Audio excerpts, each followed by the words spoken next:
And we're back. Hey, all. After an extended little break there for different reasons, we are the podcast that drinks and knows things. Tonight, we're talking about season 2, episode 6. We're a few behind, but we'll be catching up on them. Of House of the Dragon, episode titled "The Smallfolk." As with me, as always, is my cast of merry fuckheads. Luke, how you doing? What you drinking tonight?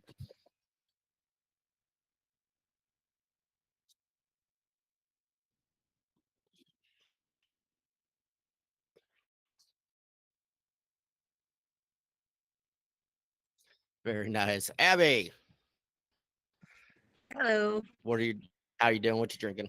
I'm good. I'm drinking a Mick Ultra. And like everything in my life, running super smoothly.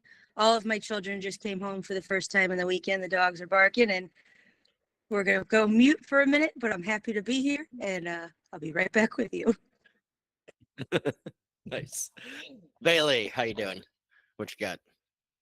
Oh, apparently, nope. We're getting muted reports from the studio.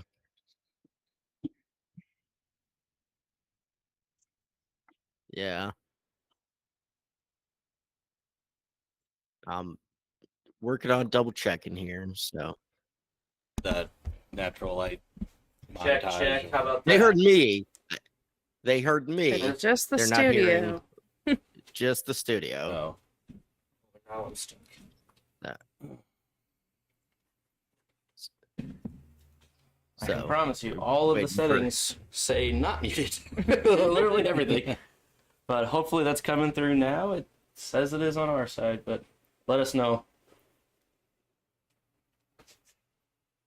Yep. So we're good. I just got the double check. Sorry for the dead air there for a second, folks. Yeah. So it just played through on the YouTube. So it looks like it's good. Okay. All right. So, all right. So we'll start again with that. Where I got Abby. Abby's went through. But Luke, what were you drinking? Yeah, I put it somewhere. There it is. A beer that is naturally light. That's the name of it. Natural Light. It's a very exotic beer from the St. Louis Riverlands area. You could taste all of the rivers. in All three Nashville. rivers right here. Yep. Bailey, how you doing? What you got? I am doing well and also drinking a beer that is light and natural. It works when it's close by. Glenn. I am doing okay. I am drinking a warm Bush beer. If you need to replace that with a cold herb beer, we could probably help you. Whenever you get there, let us know. Okay. Yeah, I might need to take you up on that. Nice. And I'm drinking a selection of Oregon White Bubbles wine in a can. I found it at the store. It was $2. I'm like, you know what? I'll give it a shot. No idea. We'll see here. So How's the first sip? haven't even taken it yet. It's right now. All right. Well, hopefully it's not god awful. Oh yeah, he didn't spit it out immediately. I mean, it's fine. It's It's It's canned white wine. church wine. Fine wine. It's fine. It's bubbly. So hey, it proof of concept or proof of advertising. Anyway, so this show and all of our shows at thepodcastthat.com are produced with the love and support of our wonderful Imaginary Legion patrons. Learn more about our reward tiers at patreon.com/stayimaginary. All right, this episode duration was 1 hour and 8 minutes long. It first aired on July 21st, 2024, directed by Andij Perik and written by Eileen Shim. Previously on. In the aftermath of the battle at Rook's Rest, Cole gives his account. Aegon is on the fritz.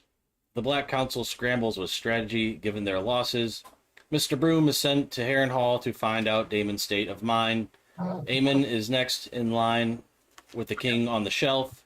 Corlys names Rhaenyra as her hand. Corlys is named Rhaenyra's hand. Pole brothers discuss opportunities. Daemon attempts to turn the Brackens to his side, much to the chagrin of the River Lords. Rhaena and crew are sent away from Dragonstone.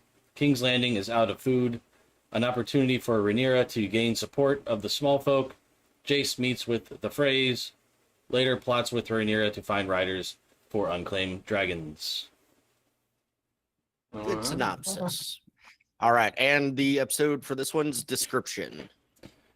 With few options left, Rhaenyra summons a trusted knight for a risky venture and plots with Mysaria to catalyze the Smallfolk. Meanwhile, Daemon unease grows, and Aemon takes steps to reshape the Green Council. All right. So with that, we'll go to our first area, and I think that is the Golden Tooth. What happened there? Golden Tooth, we have Lannister forces arrive, content with enjoying the hospitality of the keep until they get a dragon escort. Bailey, go ahead with your thought on that. I didn't really love the opening scene when they're riding up to the keep. It just felt so CGI and copy paste that it took me out of the whole scene. Like the episode starts and she goes, "Wow, I'm already out of this." Yeah, it was like instantly. I was like, the episode literally just started. Like even when it was close-up shots of just the four guys riding on horseback, like it felt so green screen background. I don't know. It just bugged me. Throw a lion in there too, and Yeah. It felt a lot like some of the late battles in the last season of Game of Thrones, where it was like, "Hey, we need to do something epic," and they were all real far away, big shots that were neat, but you could tell there was a lot of, well, we're just gonna dot bodies throughout. ants marching. Yeah, antenna waving.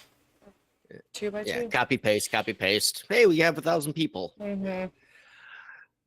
Glenn, what's your thoughts? Yeah, I think so. Here, like basically, the Lannister forces kind of meet with the Golden Toothmen or whatever they're called. I just think the Lannister, like I guess it's Tyland's twin. Was it Jason? Yeah. He just seems like kind of an entitled and arrogant prick, in my opinion. I don't know. Trying to tell Daemon to bring Vhagar out here and with haste. Daemon. Aemond. Yep, sorry. Yep. Aemond. Yeah. We're just gonna enjoy your, hospitality while, Give us all your food and wine while we wait. Thanks. Yeah, it was brash, but he's a pretty important lord, right? For the Greens. He's a very important piece, and I don't know, sometimes the squeaky wheel gets the grease, right? Like, but at the same time, it's a different chief sitting in that Iron Throne right now, and I don't think it's necessarily the right choice to set that kind of tone with Aemond. Yeah. Abby, any thoughts on that opening scene? I believe Reigns of Castamere gets played slightly in the background. Yes. It's a banger every time. I don't care. like Bailey said, the scene's not like anything super special, maybe, but that song comes on and immediately I'm like, "Oh, here we go. Shit's going down." Yep. Yeah, I noticed that too, and they've done that well throughout, and we'll see it later on too, where they really hammer those home. But All right. So from the Yellow Teeth unto King's Landing. Aemon, ticked from the escort request, takes his frustration out on the council, orders Tylan and Colombian Cole away from the council. I love how Ollie can't help but look at Cole when the marriage pact is mentioned. They're like, well, we can marry, the Queen Dowager. She looks over quick at him, and then he's just as much of a dumbass and does the exact same thing when he's marched to order. Like, are you gonna help me? Are you gonna help me, bitch? We know you guys are fucking. Okay, it's no secret. So yeah, now you made your own beds. Deal with it. You got to shit in them.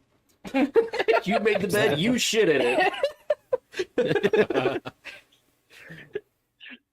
Or in Laird's case, you make the bed, you walk on me. Okay.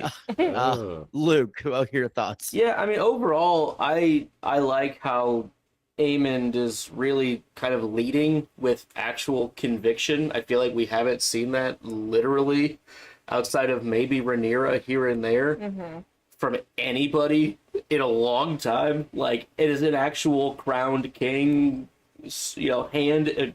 I mean, it's Prince Regent right now, but he clearly has the power of the crown. The power of the crown. I don't know. I mean, it's a very almost like what you expect a Targaryen king to be doing, a regent to come in and just start actually getting anything that you're trying to talk about across.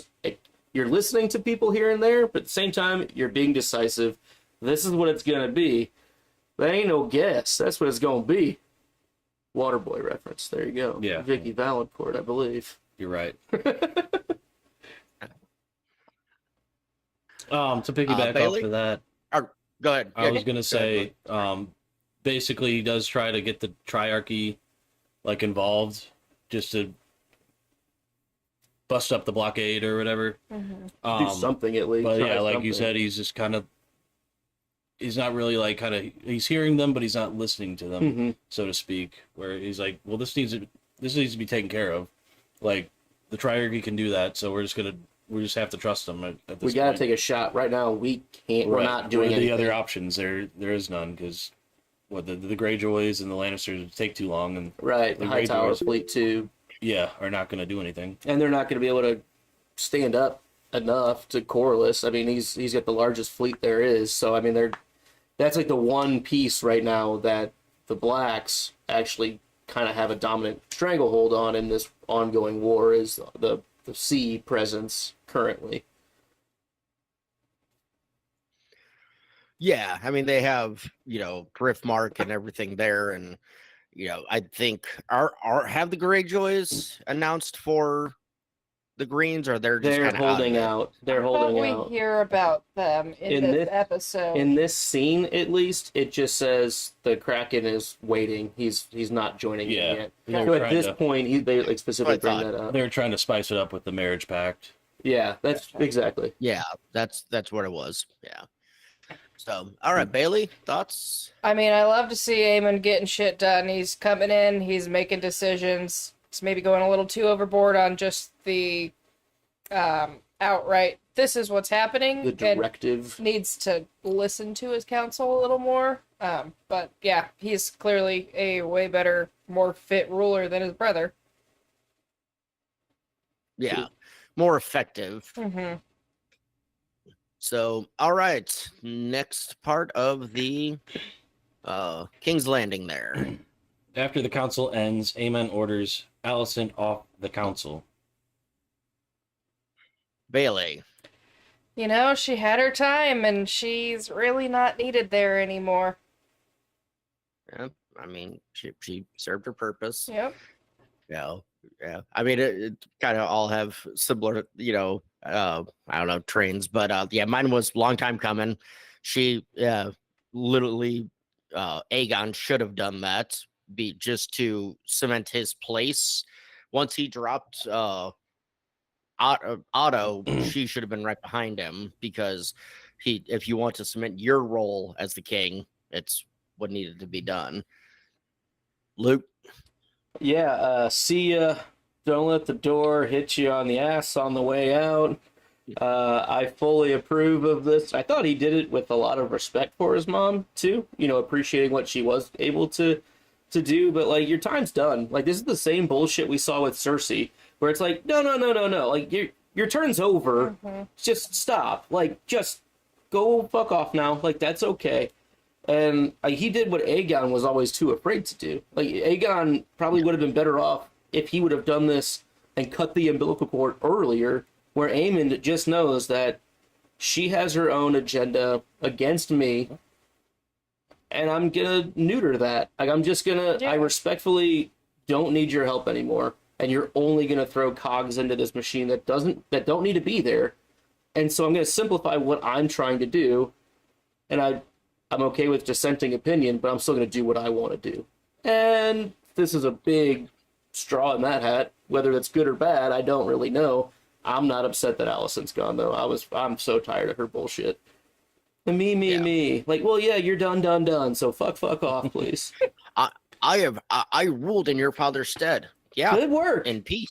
Nice. Yeah. I You was did rooting great. for It you. was admirable. Appreciate that. You did a fine job. You got me the job I have now because of that. Like, like, in a way. Yeah. I mean, I feel bad for her on one hand. How's the other hand? But the other hand says, It says, smack. but I mean, you see the I past, figure stay in the face. the past couple councils, like, have not gone well for her. And, she's not being taken serious. And I think she's, trying to go by, like, traditional values. Kind of like, you get a new boss in there and then, all that stuff goes out the window. Okay, we were in a profitable company before. Now we're going to change things up, and we're not going by the old ways. It's true. Well said. So waiting on Abby to come back. So we're gonna move on unless somebody's got something else for the dismissal. Nope. See We'll ya. go to Dragonstone. Corlys returns to the Black Council. Sir Stefan Darklin is given the opportunity to claim a dragon. Glenn. It's kind of a wild way to find out you're more important than you actually, he's just figured he was just like a knight, and then all of a sudden you're summoned to the council, and, oh, hey, by the way, you're really important. And You get the chance to ride a dragon. You know how, like, there were, like, illegitimate seeming rumors about your family? Yeah, like, those might be legit. Like, do you want to capitalize on that, bro? right, here's a lottery ticket, Here's your golden ticket. Cash it in. Right. Yeah, my only thought of the scene was when Rhaenyra is like presenting this. She's doing that very smiley, like, almost sugary sweet, mentality of, hey, found this information. It could be dangerous, but this, like, it's almost overplaying her niceties. Which again later I believe is this episode we see her claim the weakness, kindness for weakness thing. But I just thought it was funny, and I'm actually, because I haven't watched this in like a week and a half, so I'm like having it on in the background. I'm literally on the scene right now, just kind of watching pieces and reminding myself just everything. So I just noticed her look there, and it was like, okay, that's funny. Luke, your thoughts on this scene? Yeah, I mean, I really appreciate Stefan's attitude towards, one, the opportunity, right? He seems, blown away, right? I mean, he's like, the dragons are gods. Like, the fact that I'm even in this conversation is fucking wild to me. Is like how he is. But he's like, I don't know, I have a lot of faith in his belief in the cause by how he really does go through and, like, basically, like, this is the best way I can do my duty to protect my queen. I don't know, I kind of believed him as, like, almost as much as if it was like Ned Stark being like, no, you're going to give me the best weapon to help you out? Like, not even, like, the personal gain side of it, but, like, this is going to make my job to be better for you so much better. Like, so much Give it easier. the old college try. Yeah, absolutely. I mean, and that's a huge, for the rest of your life, gift, if it works out. Right. But, like, I don't know. I appreciated his, like, respect for what it meant, but also his respect for his actual position and vows. I don't know. I believed in him in that moment. Yeah.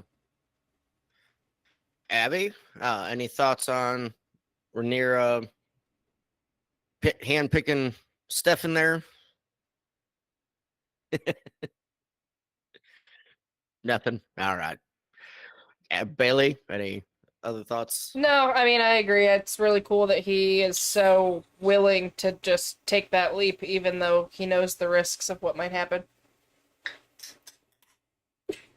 Fair. So, all right. From there, we will move on to Harrenhal. Damon sees Viserys in his Harrenhal visions, questions Simon, says of the hijinks. Go ahead, Luke. Patty's back. Fucking Yeah, yeah, dog. Bad man. I was so excited. The Pad Man is back, Yeah. and he's like redoing a scene, right? And it's, Yeah.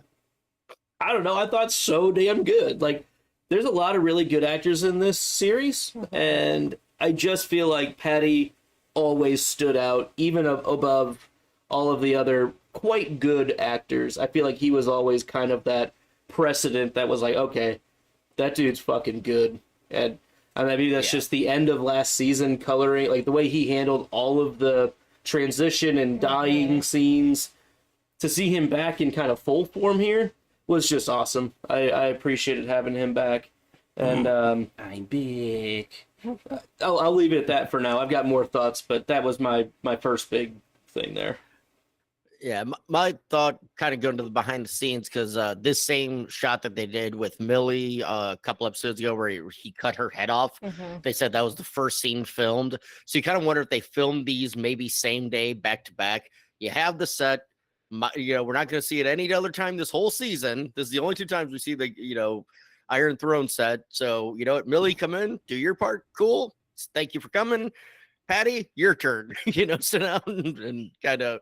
It's just I always wonder about like those kind of behind the scenes stuff. Then they didn't mention it on the after show thing, so just curious on that. But yeah, it was good seeing. I liked Damon's kind of breakdown with it, but I love simple Simon just shushing him like a like a toddler. I mean, the whole thing is like a therapy session for Damon, right? I mean, it's just like, hey, you should have been there for me, and you weren't. And he's like, really? We're doing this again? Like, you can't possibly still be angry. I don't know. It's just interesting to get Damon's kind of...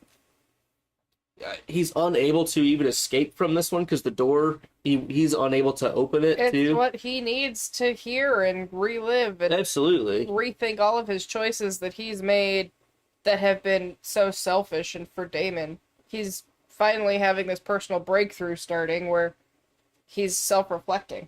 And if this is a dream that his subconscious is taking care of or whatever, like, the fact that he can't escape from it really kind of shows maybe the core of what his flight mechanism has always been, to just, well, it's easier to not be here and deal with it than to stay and deal with it. But yeah, no, the shushing thing was really funny. The whole thing is very like Shakespearean or like Edgar Allan Poe-esque in a way. Like, a lot of the Harrenhal stuff has been, but like this felt very much like, no, you need to face your demons, dude. Like, really on the head with it. I don't know. Abby? She's having a hard time hearing. I just see her message now. She's having a hard time hearing us. Yeah. No, I know. I think she can hear me a little better, but yeah. But that's all right. Glenn, go ahead with yours. Yeah, I think I don't disagree with anything that was said, but I just think kind of this Harrenhal stuff like has definitely been dragged out a little bit, and I think they could have kind of wrapped it up in an earlier episode, but that's just my opinion. Yeah, no, I definitely agree. This should have been the wrap up episode by the full season, but it is what it is. But I did like your note of him talking to Simon, where it's kind of a fair thing that what he did, how he addressed him. Right. Because just questioning him and everything like that. So, all right. Luke, you might want to adjust the... that is too complicated at this point. Hopefully she gets back Fair on. enough. I'll be honest, it's easier to just Just let it leave go and- for a minute. All right. It's gonna look like shit. I know. Just get tall. Well, it's not me. It's, Sit on a box. Oh, it's you. There you go. That helps. well, No, yeah, I know it's not all your right. fault. I know that. No. I was saying, like, arm span wise, Oh, this shit. side here or whatever. Yeah, there. All right. And sticking with Harrenhal, the next scene. Damon attempts to get out of Dodge. Alice Rivers convinces him to do nothing. Yeah. Go ahead, Glenn. Yeah, so I like based off the last note, like I was excited for kind of to be done with the Harrenhal stuff, and then we get like the hurry up and wait, not so fast. Like we still got more time here at this Harrenhal place, and then another thing, like we still have no word from Mr. Broom, No broom Oh, yeah. sightings. no Broomhead. No broom sign yet, yeah. The Yeah, broom my only watch takeaway from that was- continues. And now my broom continues. He's been swept away. But so my only takeaway from it was Damon finally cracking up and finally asking for help, kind of thing. We haven't seen that before. It's always been Damon's in charge. Damon knows what he's doing, and he's like, "If I help me, tell me what to do." And Yes, for counsel. who knows? At first. Yeah. And then even a minute later, he says, I need help. He specifically does, like, take that next step of, because he does the counsel thing, which I like, because that is what he said. I'm looking for counsel. And she's like, oh, you need help? And he's like, I said counsel, bitch. Watch your But mouth. then in a minute later or so, he does say, I need help here. Which was Yeah. interesting. That it's kind of even further on that, like, therapy, like, yeah, maybe this is actually Admitting a that you breakthrough. have a problem. Basically, right? I mean, that's what all of this Harrenhal bullshit has been. It's maybe Yeah. been a little too much, but Mhm. we're finally maybe at the end of Been it. very prolonged. Yeah. Luke. Yeah, I mean, I like when she basically, is talking about Viserys being given the king. He never sought it. He never wanted it, but he did his best. And, she says, those who strive for it are probably the least suitable to wear it, which I completely agree with. Fuck you, politicians. I don't have time for you.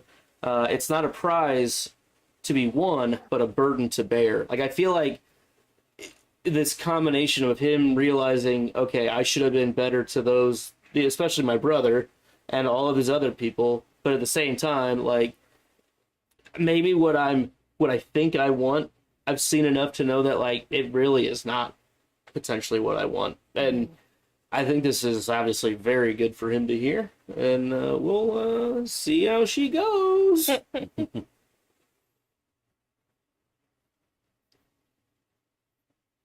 Benji, you are muted.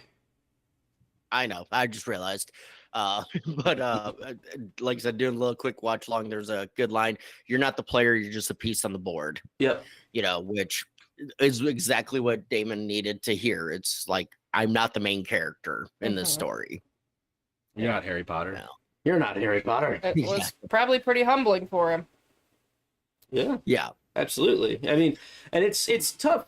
I mean, he's clearly got a very powerful ego, right? Like, he's driven by his personal ego and, like, what people think of me, and, like, that's a big, like, I'm gonna allow myself to not only strive for my own gain. Like, he cares about those that he cares about, but that's a really short list. And obviously the head-to-head with Rhaenyra has been very difficult on him lately. It was the same thing with Viserys. It was the same thing, just his whole life. And maybe this is him actively recapturing, like, a new personal identity that's okay with being number two. Like, Yeah.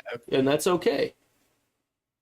Yeah, and you think about it, you go back to, episode 3 or whatever part of this, one of the first scenes we get, and he's having that weird interaction with his mom in the Mhm. vision, and she gives him the whole, oh, my favorite son, the one who deserves it. So it's been instilled in him that he's been the chosen one, quote unquote, since, childhood. And he also carries Dark Sister, correct? And Yes. so yeah, he carries Dark Sister. So right there, it's the sword of the conqueror. It's this and this and this. Well, so that's the Conqueror's it's sister. understandable. The Conqueror, yes. Because I'm blanking on the Conqueror sword, but yeah, That's but Blackfire. he's That's still what carries Aegon has. black. Okay, yeah, thank you. Yep. So I mean, it's still he has that mentality because he was given that sword over Viserys. So it's that build up of I'm the main character, I'm the main player, and this is that humbling experience where no, you're not. So I think it's a really interesting concept because if you even think back to whose dragon Viserys rode, he had Balerion the Black Dread, which died early for him. So but then Caraxes is still around. So there's almost like another, well, you had the best dragon in the world and you lost it. So I didn't lose mine. Yours is, you clearly can't handle it. Just another step in that personal competition of I have the name sword. I didn't let my dragon die. I mean, that's just a tough thing for him to grow up as when he has his own kind of personal issues. Inhibitions.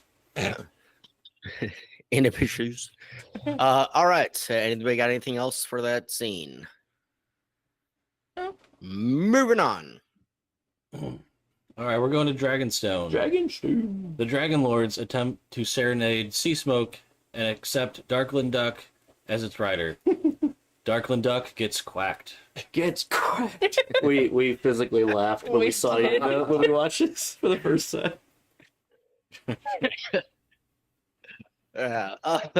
Bailey, go ahead. I just think Darkland takes way too much of a cautious stance as he's trying to get closer to Seasmoke, and he looks like he's afraid of the dragon. So timid. And it's like, no, this is a dragon. You need to show it respect. You need to stand tall and be proud and walk up to that dragon. It's got to look at you as an equal, Mm-hmm. right? I mean, Otherwise it just thinks you're afraid to be sitting on its back. Yeah, I mean, and who would want somebody, that nervous to you're giving up your control or your guidance to them. No, I don't want no bitch on my back. It's, you better know your shit. And you come up, come at them nervously. It's like, nope, you're not good enough. absolutely. I think it was a valiant effort. Maybe not the right attempt. How about there's other dragons around? How about put all the dragons up at one time? I know might be asking a bit much, but because then if one dragon does pick Darkland, they could say, and then the other one's like, no, we don't like him. That dragon could defend him. And hey, look at that. There's your dragon. Because we got two others to pick from. You just picked one random one to take the shot at, and maybe it just wasn't the right dragon. That's what I'm saying. Seasmoke might have, gone for, I don't know who's one of the other council members or some shit, but what's the other dragon's names? The ones that Vermithor and Silverwing. Silverwing. They could have played the love match game. Yeah, behind this door, 3 candidates. Who is Stefan gonna pick? So I would say number 3, my lord. Yeah. I'm just saying, I think it was an ill-advised attempt method. Not an ill-advised attempt, just an ill-advised attempt method. There's better ways to do it. So, Glenn. Yeah, we see Darkland basically had his 15 minutes of fame. It ends, he becomes a sacrificial ham, and I think the first thing we saw of him was a couple episodes ago, his family home gets sacked.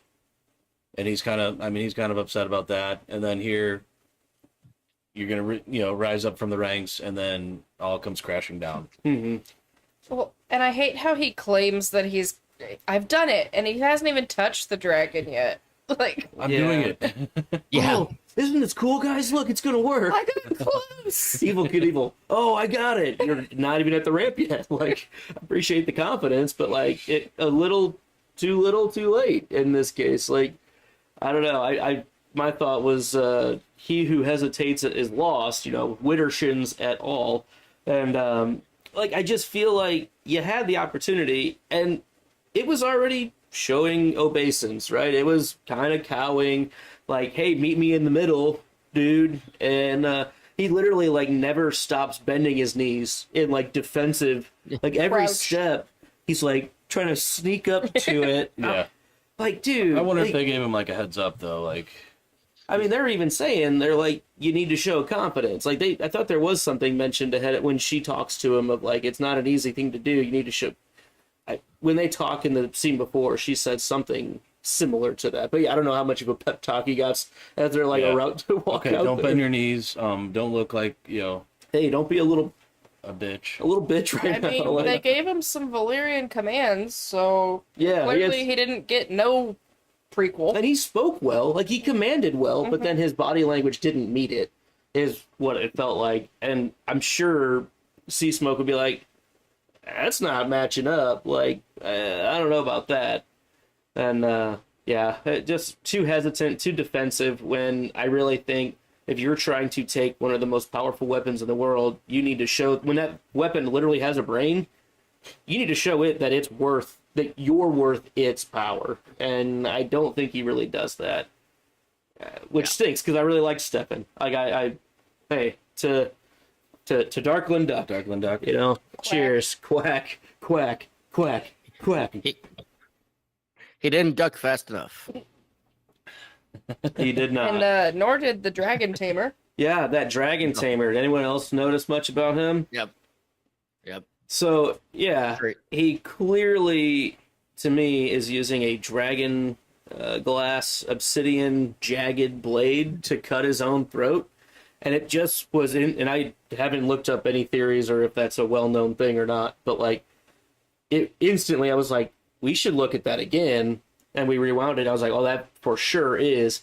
But like the ancient secrets that these dragon tamers kind of seem to have from old Valyria tradition, like it seems like maybe they've got some ingrained belief that you need to do that basically so when the long night comes, you can't come back, is what I'm taking that as. It's literally the fire versus the ice. And they're saying we're not going to ever be a part of the ice team. And not that they know that necessarily, but I feel like it's baked into their kind of trade Lore. and tradition. If you die this way. If you have the option, take yourself and carry this blade at all times to use it if you have the opportunity.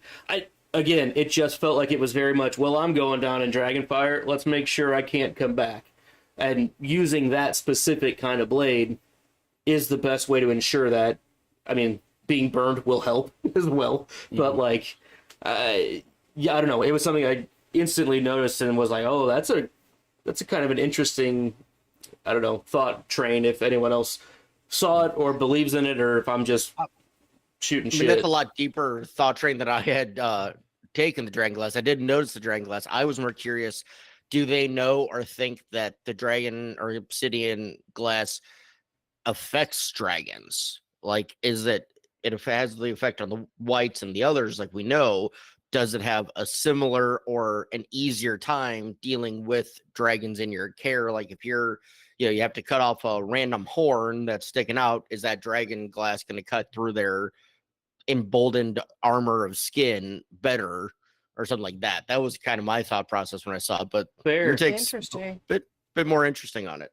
No, that's a cool take too. And I'm just not remembering back if we have any indication ever in anything that we know of if there was ever a dragon glass obsidian attempt against a dragon at all. I don't None know that of I any know of. specifically. Chat, chime in if you remember any, but like that's an interesting take too. That's kind of neat. I didn't think about it that way.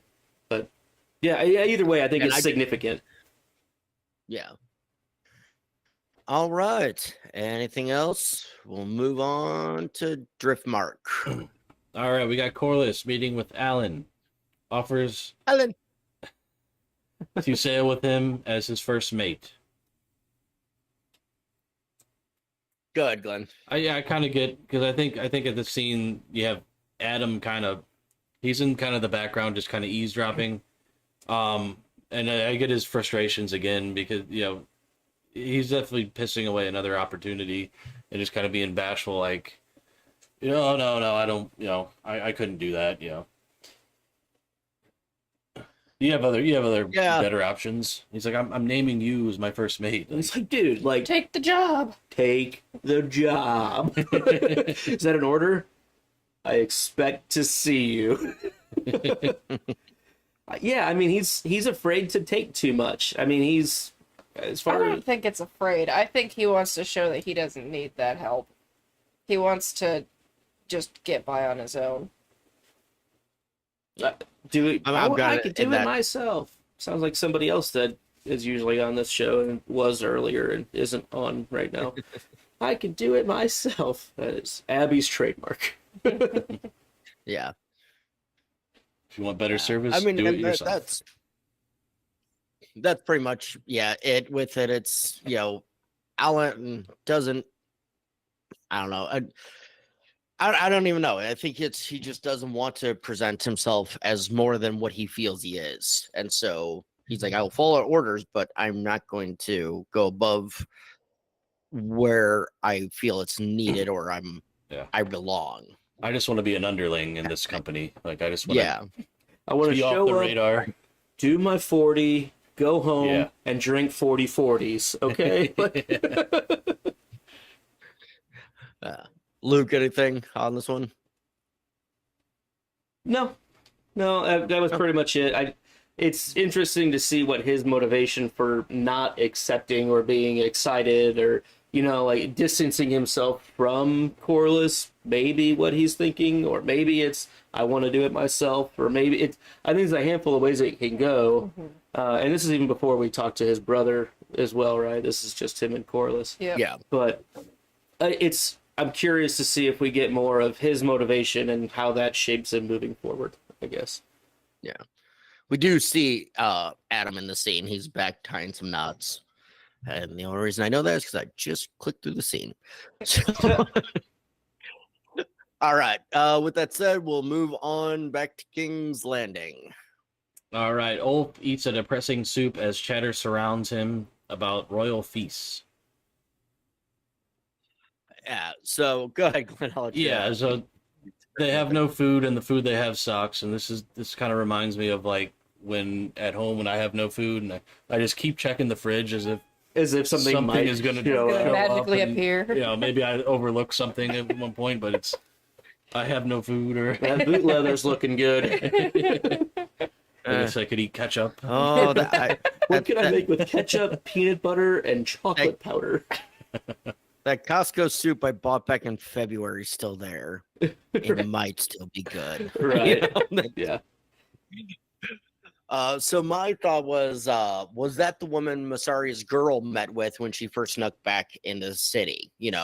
I get the feeling she's trying to plant some dragon seeds. From Don't think where that's the she's- same girl in this scene. you do or you don't? I don't think it is. I don't think so either because of a later scene, and I just didn't go back to correct my note.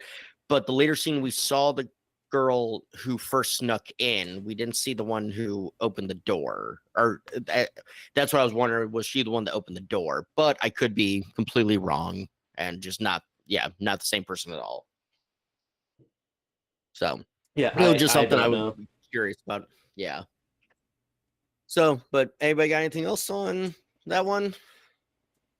It's fits the episode title well. I mean, we're kind of seeing the more plight of the small folk, of just, wow, things kind of are shitty. And we're getting more time with this Ulf character, which is, I don't know if he seems like a good guy or a bad guy. He seems somewhat self-serving, but like, I don't know, interesting to see. He got served the soup. Oh yeah, no, He that did wasn't not serve self-serving. He Somebody got else served served him. by the serving. My analysis is garbage, and I retract my statement and apologize to the group. Please continue. No, it was a fine scene, but every time we see Ulf and we hear his name, I just think of Tangled and being at the Snuggly Ducklings, singing I've Got a Dream, and Ulf is into mime. Yeah. And that's the first thing I think of every time I see Ulf on the screen. So,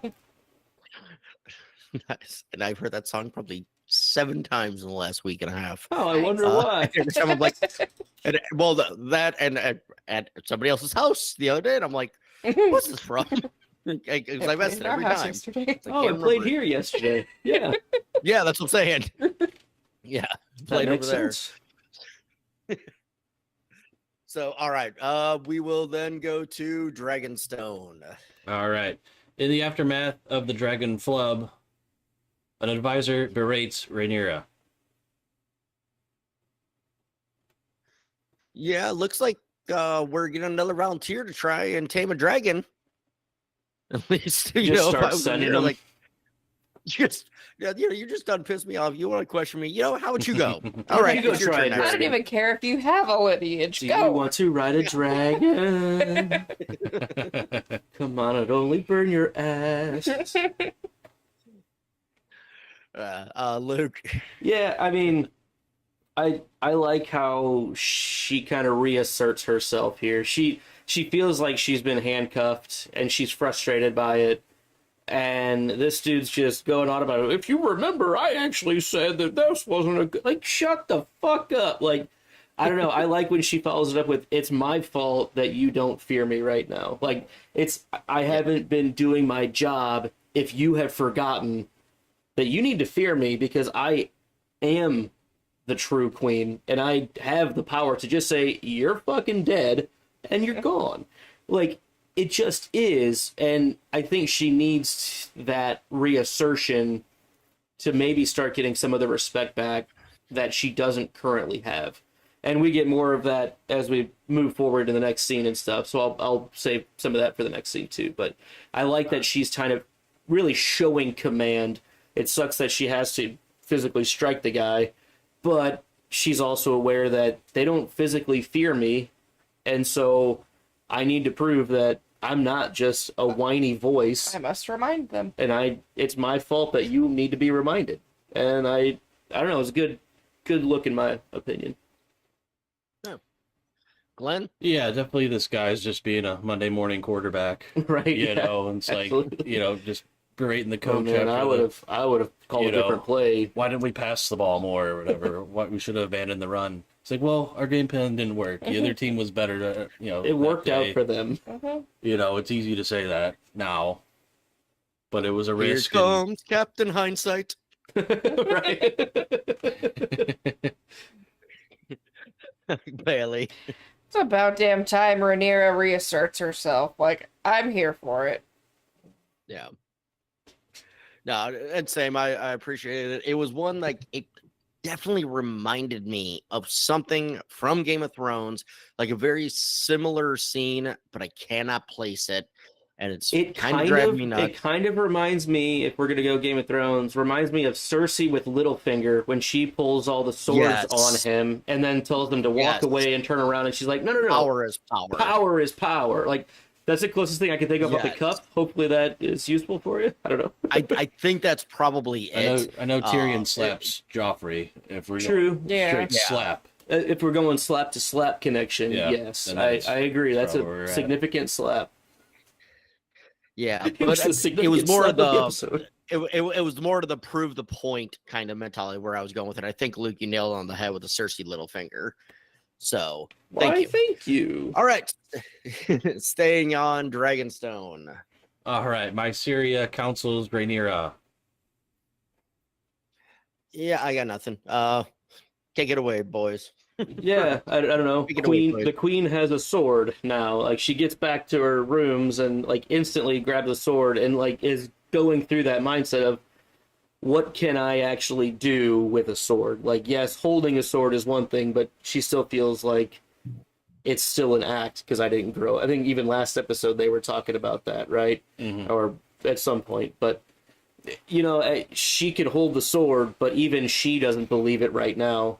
And Massaria in this scene kind of opens the idea to, actually, this kind of conqueror look, it kind of works. It's a good look on you. It looks good on you, and like you need to believe it as well. Like, you can sell this, but you need to believe it because right now even Rhaenyra's questioning herself a lot in her physical ability to do the job that she needs to. Right, kind of like Joffrey when going back to Game of Thrones when they wanted him to be on like the Battle of Blackwater, kind of Mhm. face of they're gonna rise up when they see you on the battlefield with them. Yeah, Absolutely. You have to play the figurehead. Like, you have to. And Even she if you're not a even, good, swordsman or whatever, like it you means still- something to the troops. people, to the troops. Like, it matters. And that's what she's currently struggling with. Look at how, without the dragons, how useless Danny was at the, long night. Completely useless without her dragon. She's on the ground, but she's got the power because people follow her for one reason or another. You don't have to be the ultimate swordsman to gain the followers.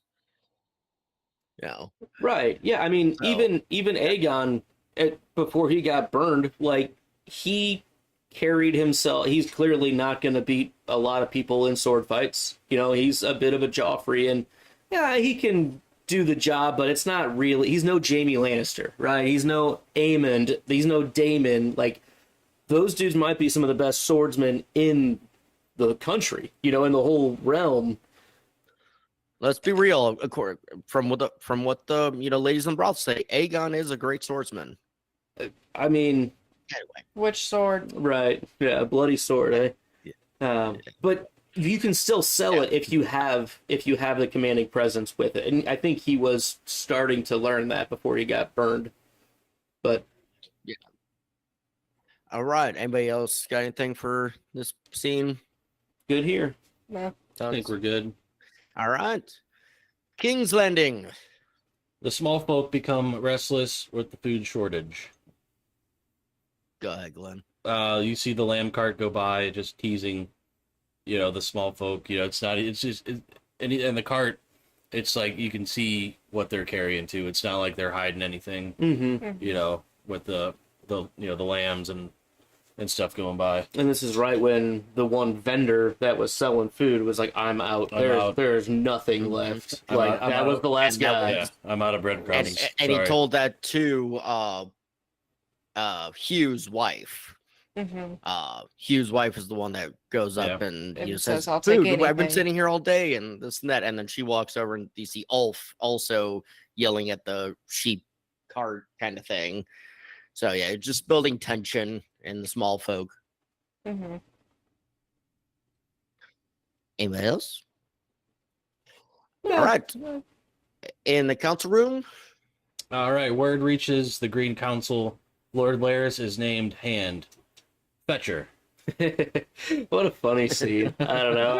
I thought that was just comical, of like just leading Laris on so much, and then it's just like, that'll be your responsibility to go get him, you toad. I love that he calls him a toad. It's so funny. so I want to call out. Eamon called out what I said last episode of he's like, why are the small folk mad at me? I'm not the one causing the blockade. It's Rhaenyra doing it. So this means people are not getting the word out that it's her fault. As it was just like, yes, thank you for acknowledging that. It's you need to get your town criers in order. Let them know what's going on. Absolutely. It's pretty precedent, damn it. Right. Yeah. No. The public opinion and like seeing how the story being told, which we've kind of mentioned that throughout even the first season. I remember we were going through. This story is a lot about how you tell stories, and like it's like the public opinion story here that's a bigger factor than I feel like you normally get with Game of Thrones. Like, the public is a much more present force, it feels like, in this era of the show, at least, to where obviously this is the episode most to say that because it's all about them, but it's just fascinating to me that we get their voice so loud of whether they are right or not. Like, what their belief is very powerful, and the fact that they don't know that it's Rhaenyra that's causing the blockade, or whatever story's being spun is clearly going well for Rhaenyra, and yeah, Aemond should be frustrated. He's like, how did we let this happen? Like, how did they not know it's not our problem? Information that like this, we're not doing this. We're trying everything we can, at least to try to assuage the people and further their hatred of Rhaenyra. Yeah. I mean, but they're frustrated at the lack of getting anything done. The lack of ability, the inability to do it.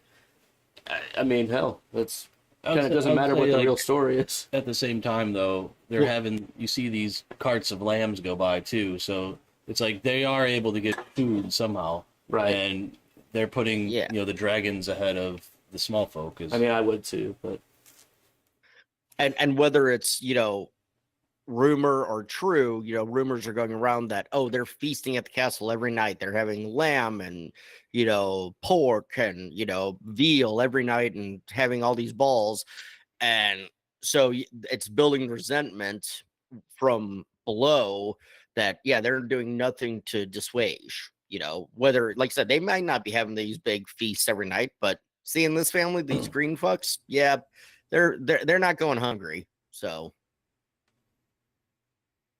all right. Anybody else? Bailey got a thought? Or I mean, it was a nice try of Laris to, sort of humbly back his way into this position, and it's like, no, you twit, it's not you. I mean, I think it is telling that doesn't the hand usually deal with this kind of shit, and then they probably come to realize that Columbine Cole is just a shitty hand. That he's. Right.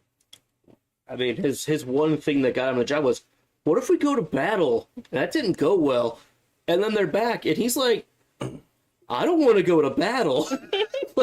He's he just kind of lost his one trick. Offer anything. His one trick is done. Like, it didn't work. Yeah. And like him or not, Otto's a pretty capable hand. You can control where his ambition is going. Like, if you can sell off, or believe in what he believes in, very capable hand at least. Right. Yeah. All right, then we will go for further in King's Landing. All right, we have King Aegon has regained consciousness. His brother comes to visit. Yeah. Go ahead, Glenn. Yeah, I think this scene, basically you got all these maesters or whoever caregivers, pretty much kind of replacing bandages, taking care of Aegon, and then Aemon comes in and orders him away, and then kind of is a prick to him. Yeah, he is, and he makes the statements of what do you remember, what or this and that, really punching it home, and just hands him the ball, and it's like, whose fucking ball this really is, but here you go, King, here you go, your grace.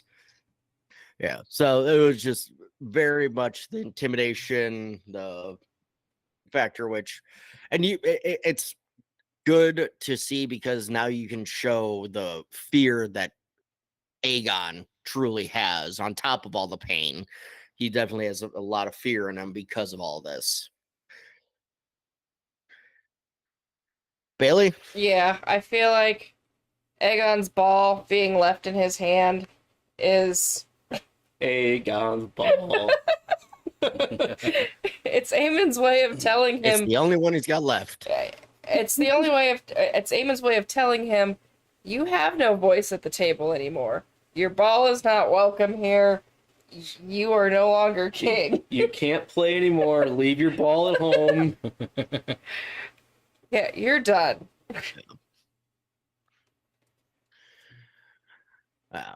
So, all right. Luke, you got anything on that one? I think there's an interesting conversation to whether Aegon does remember, which feels like there's a good chance he does, or if he literally doesn't remember and is just terrified. I think that's pretty unlikely. I don't know. I think it's an interesting thought, though, of he instantly goes to, oh shit, I think he's the one that tried to kill me. Maybe I shouldn't say, I remember when you tried to kill me, because I can't do anything about that right now. I think that's the most he instantly sees who it is and is like, I'm gonna not give anything. Let's play the amnesia card. Let's go with that. I like it. But it would be interesting if he is genuine, just a weird alternate version, But this is what he's been told since he woke up. I'm just ashamed of myself for being Yeah. drunk on Dragon. True. Yeah. Dragoning while drunk. DUI. Yeah. DWD. All right. With that said, I think we're good. We'll move on to the Vale. Rhaena leads Joffrey on a walk through the hills, uncovers disturbing dragon destruction, questions Lady Jane of the matter. You know, that dragon seems like it likes to take sheep that's not its own. I'm gonna call it Arrowwing. I don't know. All right. If you know the dragon's name, it's funny. Okay. Luke, go ahead. Yeah, I mean, it seems like Rhaena's not sure she's done trying the dragoning thing. Like, she's very interested of like, oh, what's this dragon evidence all about, huh? Maybe I'll have to get me some of that dragon action. Oh, and it's a wild dragon, you say? Maybe I should call my cable guy. I should call my dragon guy. I'm ready to get busy too. Bela. Or Bela. Bela. Nayla. I am not her sister. I don't know. Rhaena's so hard to read for me. Like the actress, I feel like she just has one face that she acts with. It's constant surprise. And it's just like shock and like, I don't know. It's so hard. Every time I see her on the screen, I'm like, I couldn't okay, we're gonna see the face. Once you said that, every scene that it's very shock and awe and everything. Betrayal. I hadn't noted it. Like it never registered. But as soon as he said she has one face, I already knew it was like big circle eyes, like puppy dog eyes. It's rough. You're gonna have to go to the Vale with the twin or with the kids. Your sister's flying dragon.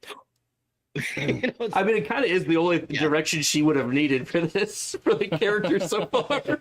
Yeah. Right. Can you do this move? Can you be surprised? That's all I got. I'm an expert. And I'm sorry. I got a little anger. I got a little brooding in me. I got a little brooding. Yeah, mostly surprised though. But Anxious it's a half surprise. Yeah. Anxiety-driven surprise. Right. Glenn. Yeah, I think we do see like Lady Jane like pretty much has no fucks to give it anyways because they're leaving. So it's like I don't have to say anything, that I don't want to, or this is there's a dragon there, cool and stuff like that. But you guys are leaving anyways, so like it doesn't matter at this point. Yeah, because the kids probably in her mind. Oh, go ahead. Luke. No, go ahead, Bench. I was gonna say probably in her mind, not being too concerned about the dragon, she kind of knows how to deal with it. And hey, you know what? At least there's a wild dragon around that's giving me a little maybe protection. I'd rather rather not worry about that dragon than worry about the ones that will purposefully come to attack. That's totally fair. For sure. Well, I mean, when you're not necessarily a sitting duck, even if you have control over it or not, it could be a deterrent for, I'm not necessarily going to say Vagar, but some of the other small dragons on the other side to less likely just be, easy pickings. Like, that's a great point. I hadn't thought about that. So, all right. Anybody got anything else? I just want your thoughts on the boys getting sent across the narrow and or not narrow sea. Does Rhaenyra even have I feel like we should have heard from this on her side first a little, that her sons are... That was her direction. That was their... that was her idea. Plan. I guess it just felt like they were going to be at the Vale longer, but it just finally has worked out. For the it's just finally from worked out. Yeah. No, but like... Write a letter to Prince Reggio. Her sons are all over the damn world now at this point, right? Like, it's just... That's a tough call to make. Like, I feel like we're finally seeing the actual comeuppance of that directive, which seemed harsh at the time, but like feeling is going to be interesting when they go, I think. So we can continue. Yeah. So, all right, then I think we go back to Driftmark. Adam interrogates Alan as he is shaving.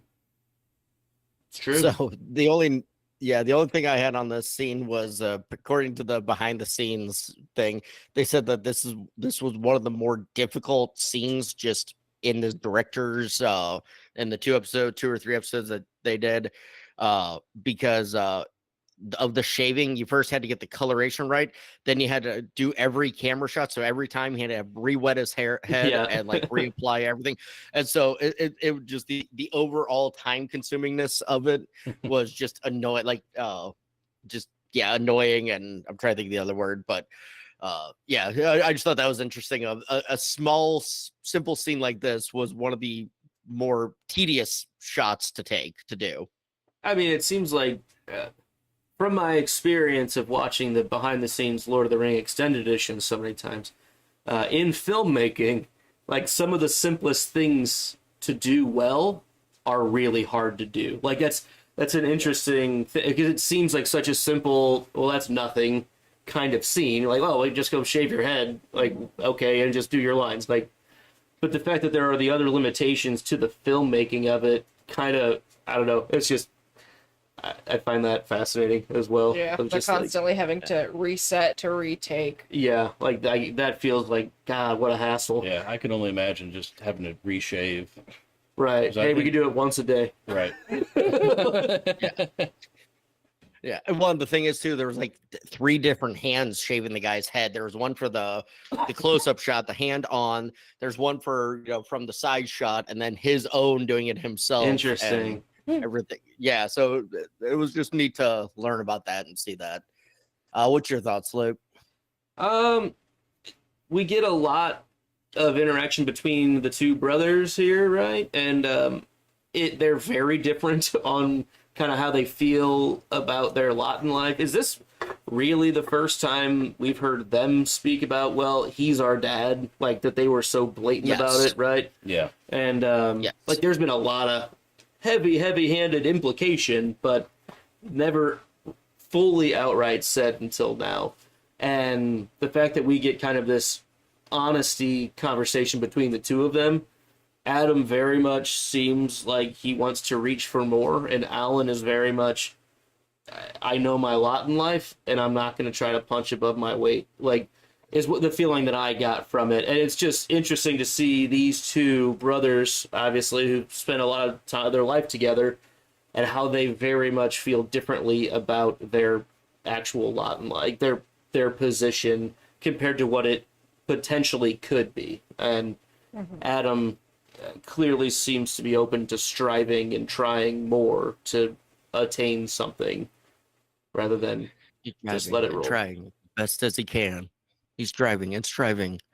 All right. Anyway, the sun has gone down, but no. The one interesting dynamic is because what you said, Alan doesn't want any recognition. He just wants to be where he is, and Adam wants more. It's something as simple as the hairstyles. Adam doesn't have the silver hair, like Corliss does, but he has the hairstyles from this. And now I know it's not as, in tune, but they're trying to make it a thing of this family has this hairstyle. Right. Even when you marry into the family, you get this hairstyle. Yeah. So it's kind of one of those of, and he's presenting it well, just with a different color. Alan doesn't want any of that white showing, that silver or whatever, and so it's gone. So it's that, like you said, that dynamic of he wants it all and Alan doesn't want any of it. Fair. They're very different, right? It's fairly very quite yin yang. Like clearly they're 2 pieces of the same puzzle, but they're certainly filling opposite spots, like of their being, which is interesting. Exactly. All right. Glenn, you got anything for that one? No, I mean, he is like, I thought it was funny how like he's using like a plate or something or like a piece of armor to like look in the mirror and stuff, and you could like barely like make out. It had to be like a pain in the ass. Sure. I mean, I like the realism of that though. Right. Mirrors aren't really that seemingly readily available for the small folk. You know, like Right. you have to just use, especially as being What such you a military-ish kind of guy, like the order of, well, I need to be able to do the same thing out at sea where I don't have a so I like. can cover up my So you just get identity. Oh, for sure. But like, you know, getting used to using the helmet or whatever the armor was, Yeah. just because like, well, that's what I'm gonna have. That's what's Yeah, available. there's not gonna be a mirror, you know, unless I stop at the Golden Tooth or whatever and just enjoy their hospitality. I would love to enjoy the hospitality at the Golden Tooth. Bailey, no, waiting for your headphones to come back on. You can ask Bailey if she got anything. She could hear you now. I can hear you now. Okay, Bailey, you got anything? Which for that scene? This is Adam Adam and and Alan. Oh, no, not really. I mean, it's clear that they're very different minded about how they should react to their dad. All right, Dragonstone. Jace meets Rhaenyra to talk strategy and things. Mysaria interrupts to tell her their plan is underway. So there's a couple of good notes here. I'm gonna go with mine really quick, and I'll let you guys go. Oh, is that the best note? Oh, he's got Get the best over yourself, note. Rhaenyra. No, just get over yourself, Rhaenyra. Get over yourself. Daemon's the only one with a dragon you can afford to lose right now, with the rideable dragon in your service that you can afford to lose. That's why people keep asking about him. Yes, does he control the armies and blah blah blah? But you keep saying we need to, you know, people say you need to attack and you quit being asked about Daemon. Blah, blah, blah. You don't want to send Jace because that's your son. You don't want to send Bela because that's your son's, you know, betrothed. I get it. You can't send yourself because your lords and what everything won't let you. The person you could send to do shit is Daemon, but he's not there. And so people are going to keep asking, where's Daemon? You know, kind of, where's Dario? So that's, I'm getting annoyed with her, getting annoyed with people about Daemon. You know, it's there's a valid reason people are asking. It's not because we don't think you're good enough. You're good enough, you're smart enough, and gosh darn it, people like you. But he serves a purpose, and people see that. So let him serve, you know, and it's not let him serve that purpose, but let them understand I can't control it, but you know, let them know, hey, I understand where you're coming from. We can't do anything about it. So that was my whole spiel with it. Just really, I'm sick of because she's gone off a couple times when people have brought up Daemon, and it's like, there's a reason for it. But anyway, with that said, Glenn, what's your thoughts? Yeah, I think Jace definitely has his look of disgust whenever, like, Mysaria, and he finds out that they've been plotting together, kind of behind the scenes of different things. And to know, like, Mysaria is not involved in the council, like, whatsoever. But you see, like, Rhaenyra, it's like kind of her comfort zone of someone to talk to, someone to plot with. You know, that she's a resource for different things that, and then she doesn't bring that to the table at all. Mm-hmm. So that, but yeah, I think Jace is, you know, kind of, you know, pissed off that she's even talking to her. Yeah, I think it's kind of interesting that just last episode, Rhaenyra and Jace really had this moment of, you know, coming together and deciding to try to put other people on the dragons. And Jace really felt like they were getting to connect over this, you know, how to lead a realm 101. This tutorial. Exactly.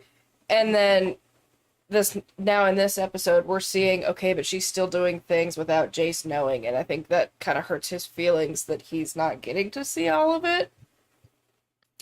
I think that's fair because then also he is at the council meetings, right? And he's like, there hasn't been a whisper of this. So like, am I supposed to learn that these side channels are always okay? Or like, he's learning this, and this is a big surprise, right? I mean, I called him a fucking whiner.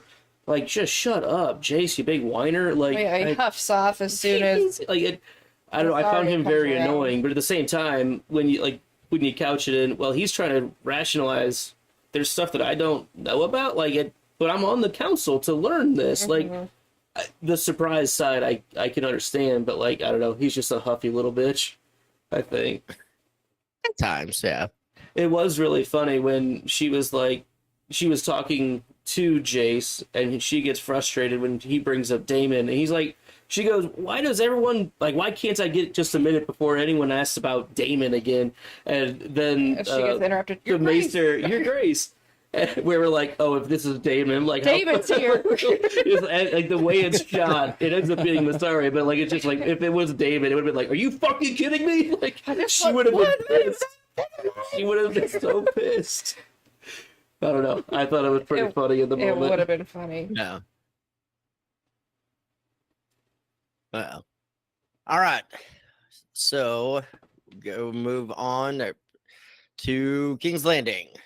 All right, we got dinghies with food goods arrive on shore with Rhaenyra's sigil.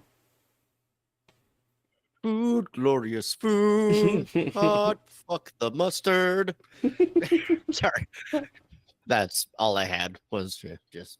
Anybody got anything else for the scene? It was decently shot. It was pretty. Yeah, got dinghies. Yeah, we very quickly get to see what the gift that Mysaria was referring to is, so that's nice. Mhm. And Yeah, it's don't drink a that out. smart plan if it does work. Basically saying, hey, I'm the one that's able to feed you. Mm-hmm.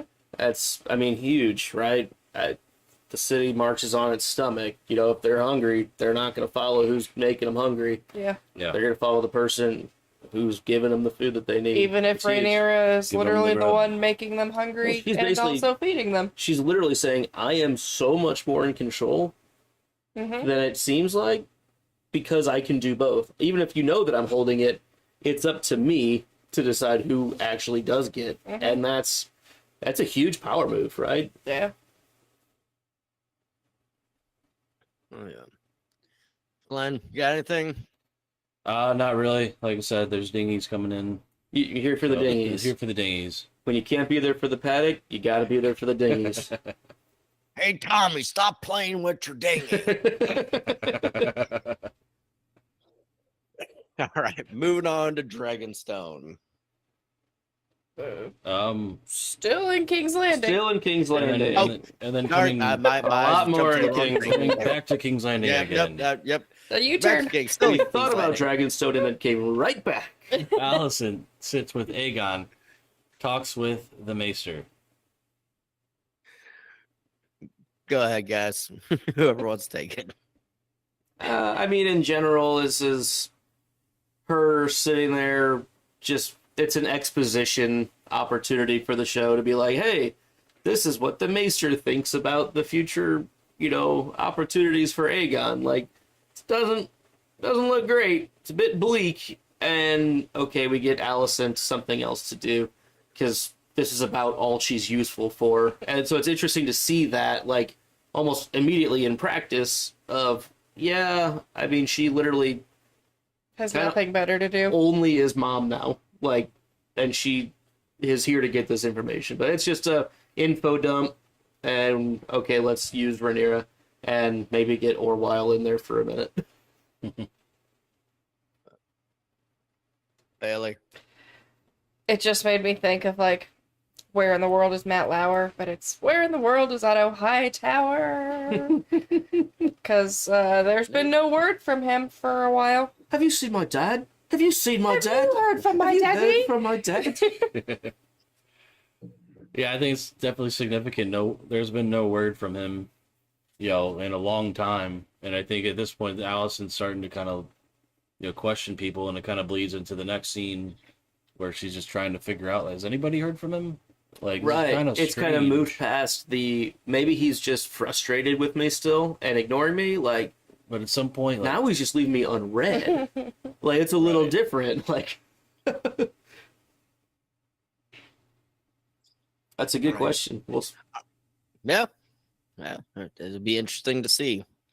So, okay. Still in King's Landing. Allison sees her brother off. No love for Cole. Asks Helena to go pray with her. Go ahead, Glenn. Yeah, at this point, like, so Allison talks to Gawain, but you just see Cole kind of looking at her in the distance, and he just wasn't given the chance to say something fucking stupid or whatever. Goodbye, my love. I was wondering if I could get a kiss on the hand. Can I eat you out one more time? I'm a little peckish. I need to lick those lips. I can smell my fingers. Hey, Gwen, what's this? It's your sister.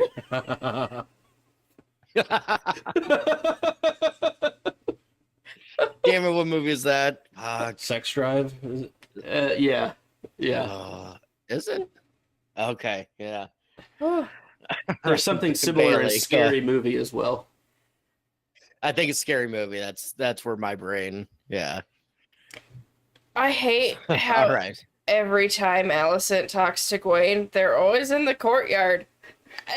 She literally walked out into the courtyard and I said, "Oh, we're probably going to see Gwen." And then 2 seconds later, we see I was fucking like, what are you Gwen. talking about? She's like, we've never seen them in a scene, not in this courtyard. Uh-huh. It's the It's like same they filmed scene. it all in one day. They just, hey, we got him here in this set for a week. This time we'll have Cole in here. Right. Yeah, no, it's It's literally just those It's three so in those scenes, predictable. pretty much. so Plus predictable. extras. Yeah, you said that. You were like, oh, I bet we're gonna see Quaid. There's Quaid. What? Okay.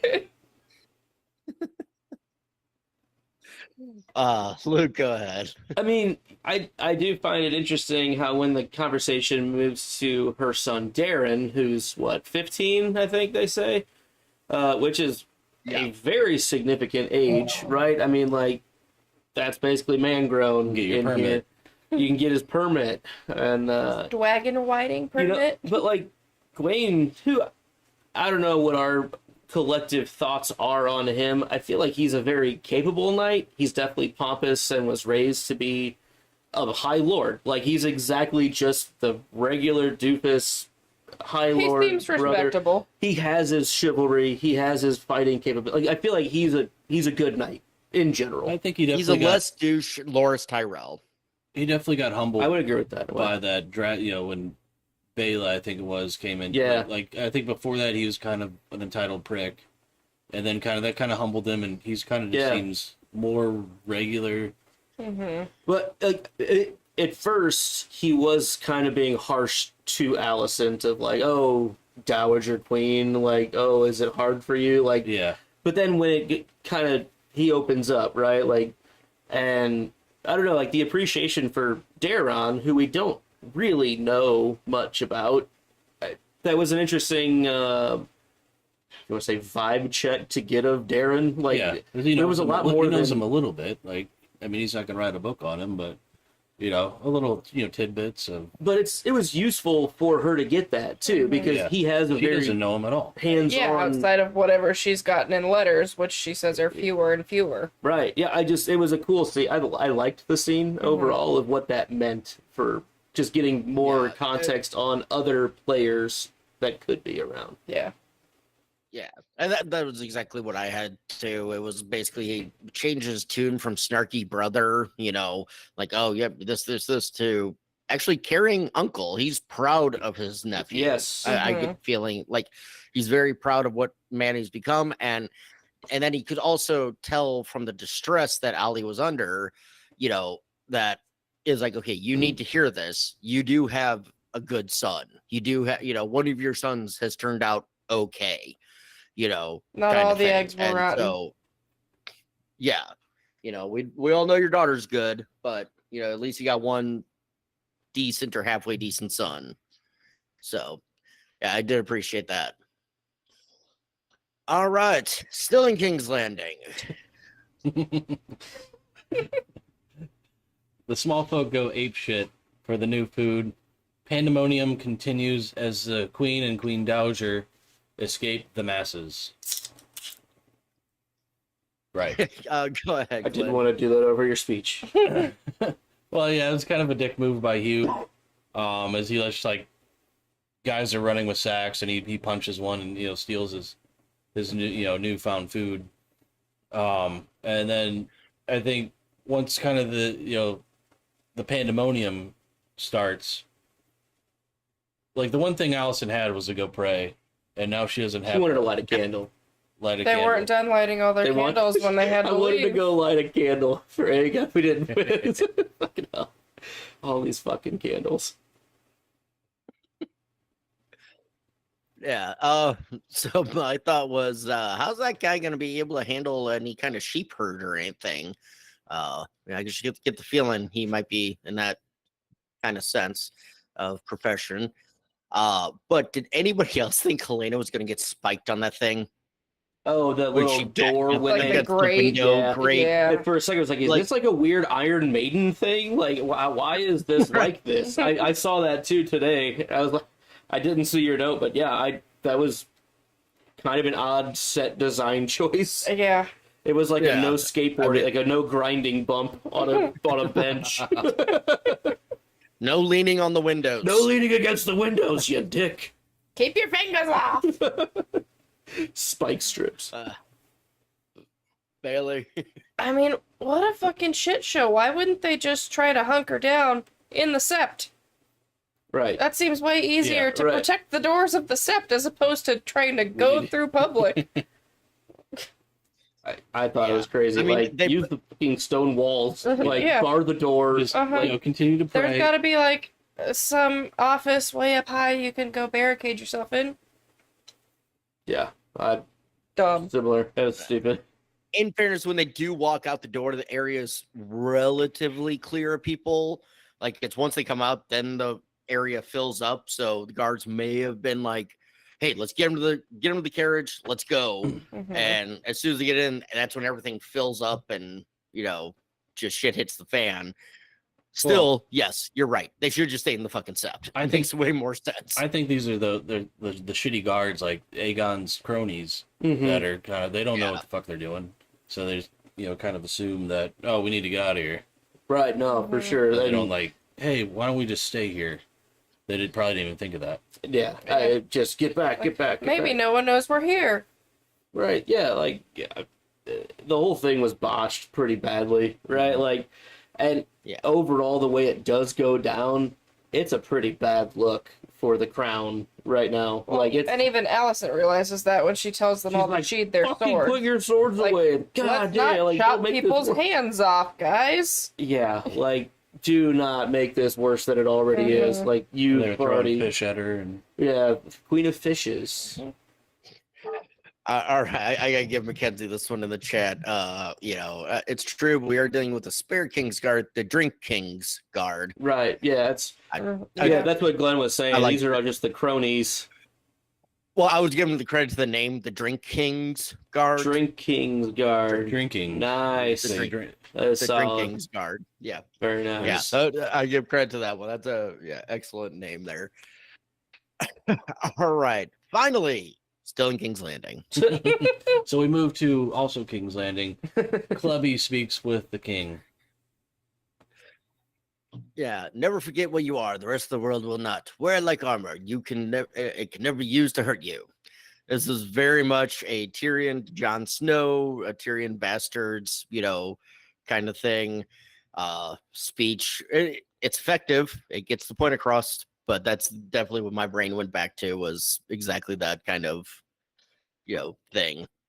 Yeah, you are a cripple Luke- now. You have right, to embrace it because you'll never not be this. People will see it, whether you can tell they're openly staring at you or if they're silently judging you in their minds. And this scene was just very well done. I think that the acting on both sides was incredible. And I'm very interested to see where Clubby and the King make it off to, if they do side together. Luke. Yeah, I mean, Clubby really knows that he needs Aegon in charge, right? Like, this is almost the first thing we see from him after he's told, "You're not the hand, you're a toad.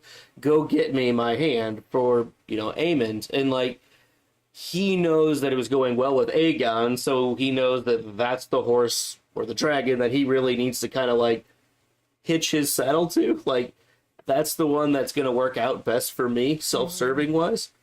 And so I need to make sure that I can, one, be that guy for him that can help him through what... Like, I can't just try to figure out Aemond. It's more useful to get on Aegon's good side and help him through this so that when he gets good enough, he can be king and I can be his hand, sort of like long play, it seems. And yeah, Aemond just doesn't need Laris the same way as Aegon was kind of playing that game a little bit more.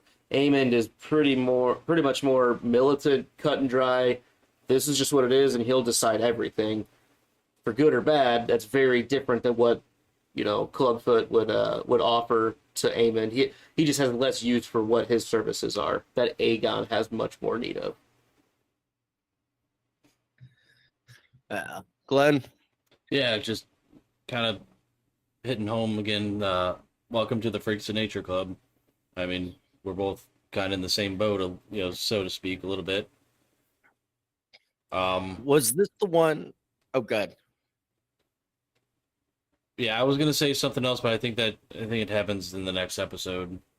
Ooh, I was going careful. to ask, was this the one where Aegon talks about his place? Or I don't think Aegon so. doesn't say much in the scene? I don't think he says a whole lot. I think he's more just frustrated about the realization of what he's hearing, of like the reality of what his future could be.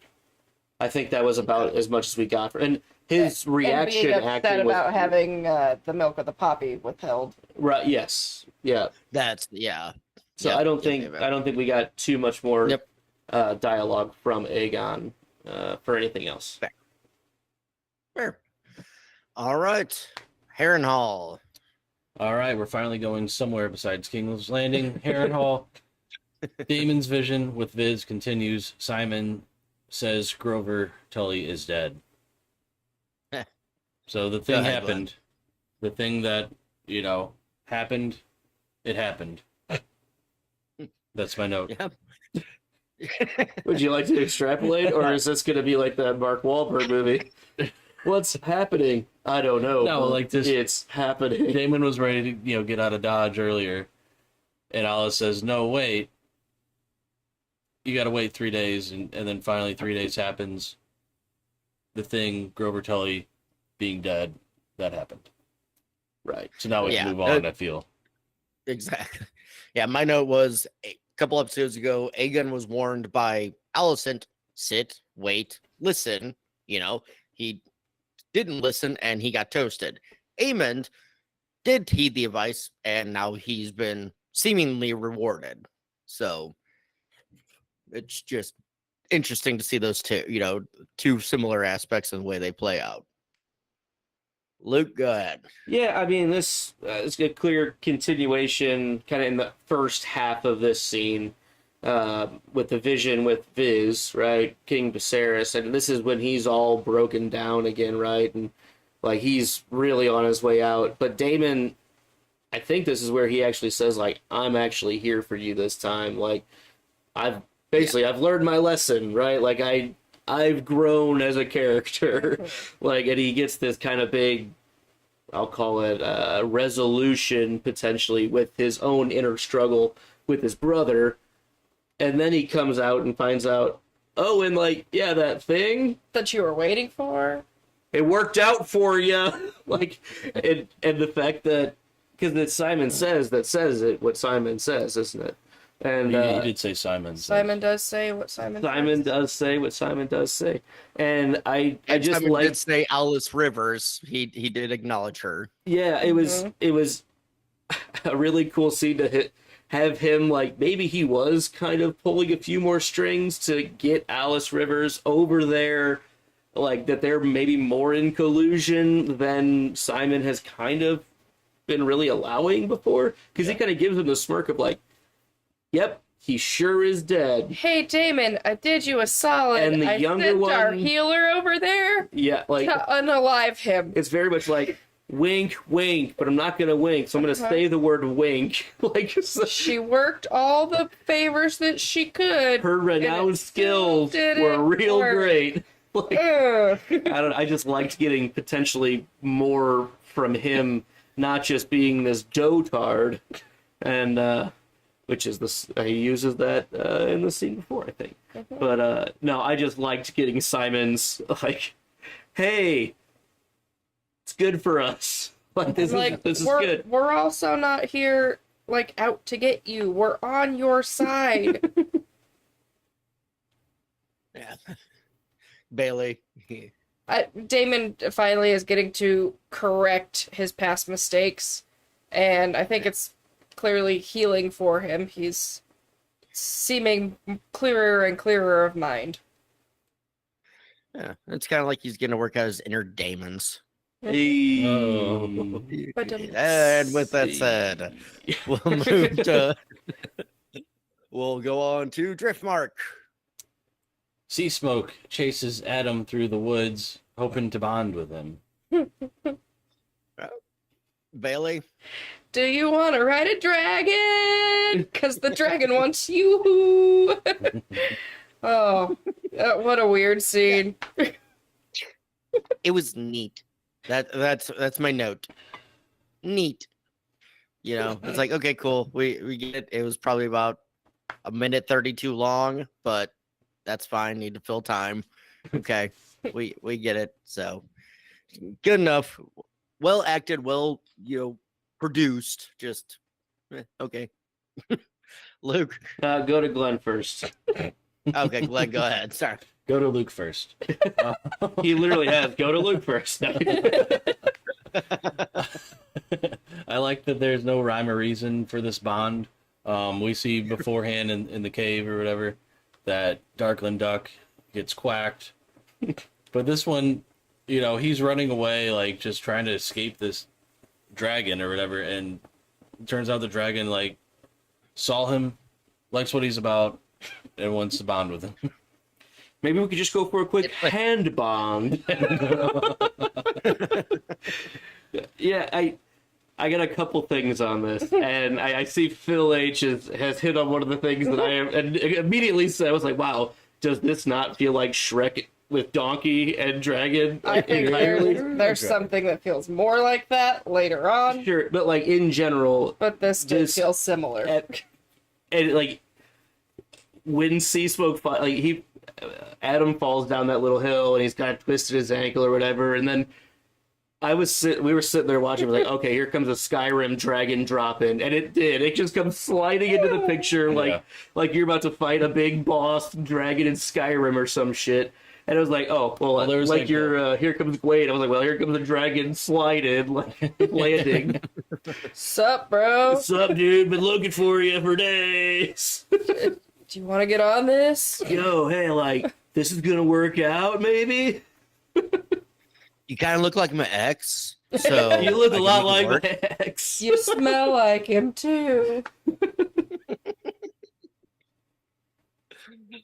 All right.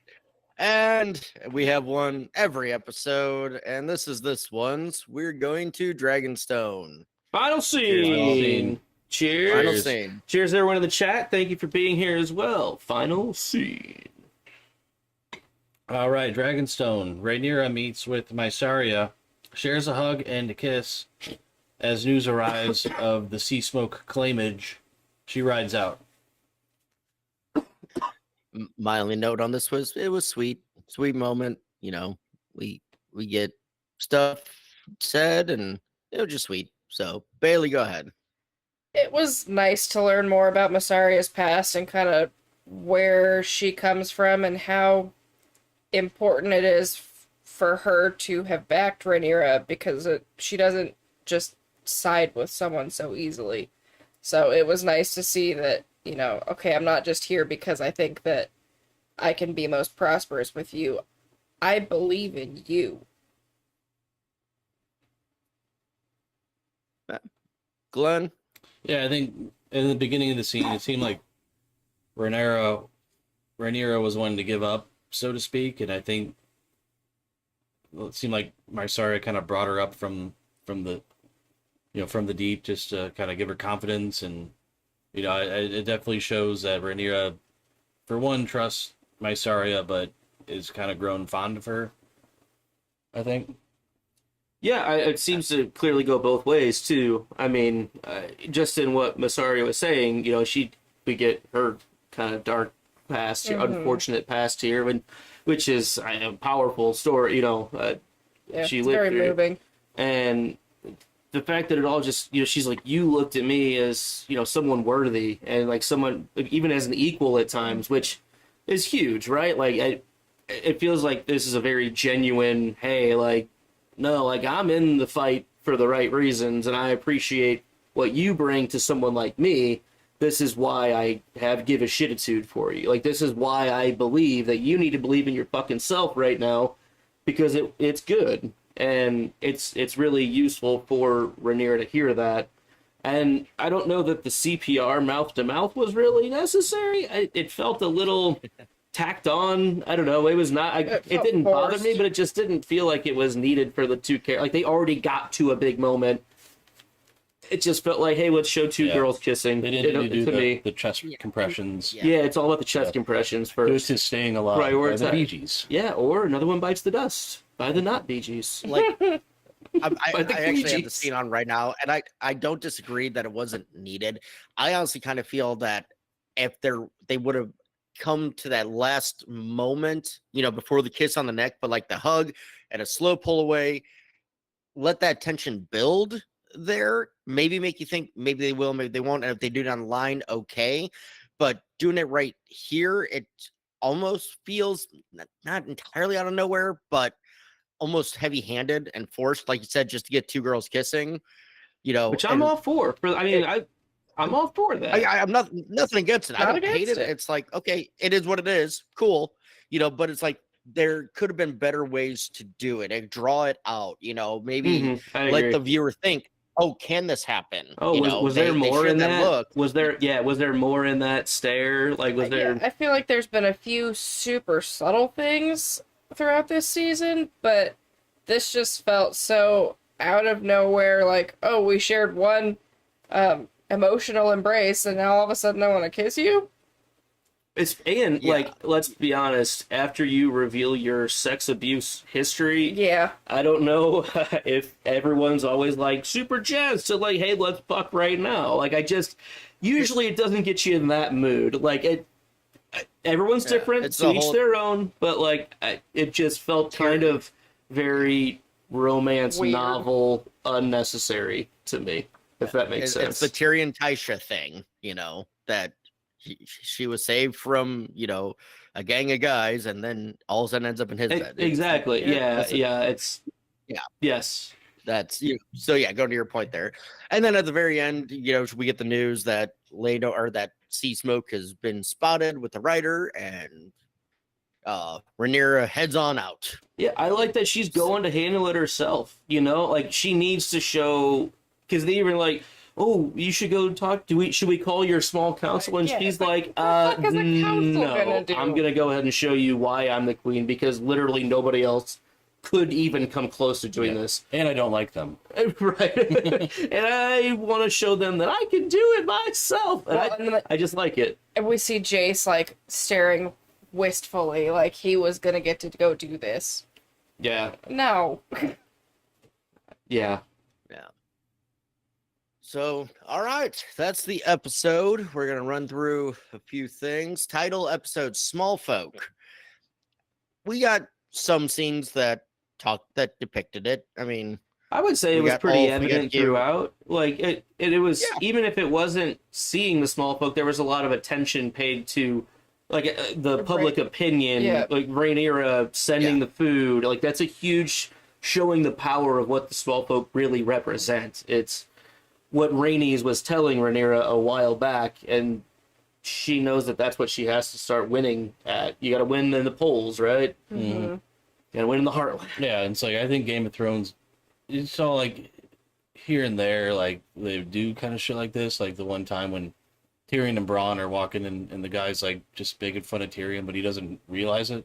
Right. It's like, I think they're talking about you. Yeah. But there's like stuff like that, but this is like offhand. They're like, okay, that's just like a Assassin's Creed NPC, doesn't really matter at all. This is more kind of part of the story. Right, absolutely. Yeah. All right, episode description. With few options left, Rhaenyra summons a trusted knight for a risky venture and plots with Mysaria to catalyze the Smallfolk. Meanwhile, Daemon's unease grows, and Aemon takes steps to reshape the Green Council. Yeah, I mean, the only thing I think Damon's unease has been there, so I can't say it's grown. It's just continued, but beyond that, you Yeah. know, It it's all about comes the to a same head. unease. It rises to what Yeah. feels like the height of where it will get, at Yeah. least. Like, it's some of that pressure has released, but during the episode. But I would say it does Pop grow. the pimple. You know, right, for sure. Not a bad description. So, yeah, no. All right, least favorite thing, Glenn. Oh shit. I feel the same way. I was like, oh, I forgot about that. Quick, I mean, back to I the guess I things. can say like the Heron Hall. It just, man, I was kind of looking forward to like, okay, oh, this is finally, and it's like, god damn it, like, can we just please be done with this shit? Like, but I mean, that's probably what I'd say. Yeah, I don't have a least favorite thing. I would say the Heron. By the time this episode came out, I was right there with you. The Heron Hall stuff of, okay, yes, great to see Patty, but beyond that, I don't give a fuck. So, yeah, I get that. Bailey, Least favorite, the intro, just the CGI copy paste. yeah. Luke, I don't know. I don't. It's tough to find a least favorite. I guess my least favorite thing is when Bailey pointed out that we've only ever seen Alicent and Gwaine in the courtyard. I think that disturbs me, and I'm bothered by it. So that's my least favorite thing. You're is welcome. that bubble was burst in my head, and I'll never unsee it. As well as the surprise Reyna's facial expression. I will never unsee I was gonna both put that of as my those favorite. things. That was gonna be my favorite. I'm sorry. We can No, come it's- back to it. I'm sorry. That's okay. No, I'm kidding. But No, those are my least All right, favorite so- things. all right, then in reverse order, favorite thing, Luke. Yeah, I mean, there were a lot of things I really liked. I would probably put seeing Patty and getting what feels like a pretty good resolution to Damon's arc here for the whole season at Harrenhal. Finally feeling like it's coming to a head. I'm going to say that's my favorite thing because it was getting a little tiresome, and I like where it feels like it got to. I just do think it could have happened an episode and a half ago, even, to be honest, maybe 2 episodes ago. But there's just stalling because other story has to happen, and we can't have Matt Smith on screen for X amount of minutes. So we got to make sure we get some of this House of Black and White bullshit, but or House of the Undying, sorry. But Yeah. I'm glad we got to Damon's potential arc eclipse. Bailey. I would say favorite thing is probably Rhaenyra finally reasserting herself and reminding people that they need to respect her and listen to her. Absolutely, She my is the ruler. other thought too. Yeah. That's good. Mine's gonna be Clubfoot and Aegon. Sure. I really actually did enjoy that scene. That's a good scene. It was, yeah. Well, like Bailey said, well acted, superbly acted. You feel the emotion coming through, and it was just, it's what needed to be said.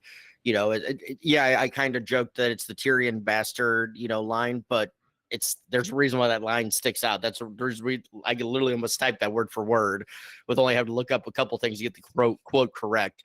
And it's powerful, and that scene was that same way. So, Glenn, your favorite Yeah, I thing. guess favorite thing probably Adam getting to bond with Sea Smoke. I mean, it's not really what I thought was gonna happen, but it did happen. So We'll see, McCoy. Fair. All right. With that, we're gonna go run through some of our house stuff. Glenn, start us off. house name is Glen of House Dog. House words: you miss 99% of the shots you don't take. House sigil: dog with a hockey jersey sweater on. Final thought: this was definitely your run of the mill, episode 6 of season 2 or whatever. Fit the bill. Yeah, this is what I thought was gonna happen. Checked all the boxes. Right. All right. So I'm Ben, Slive House McLean. House words: it's dangerous to drink alone. House sigil is 3 black triangles on a red balloon. Final thoughts is this episode is really building up to something epic to come this season. So I really can't wait to see what happens. I'm looking forward to it, and I hope I'm not disappointed. Luke. I'm Luke on of House Blackmead. Our house words are ours is the drink, and our sigil is an obsidian black chalice on a gold and blue checky background. Yes. Final thoughts. I really liked this episode.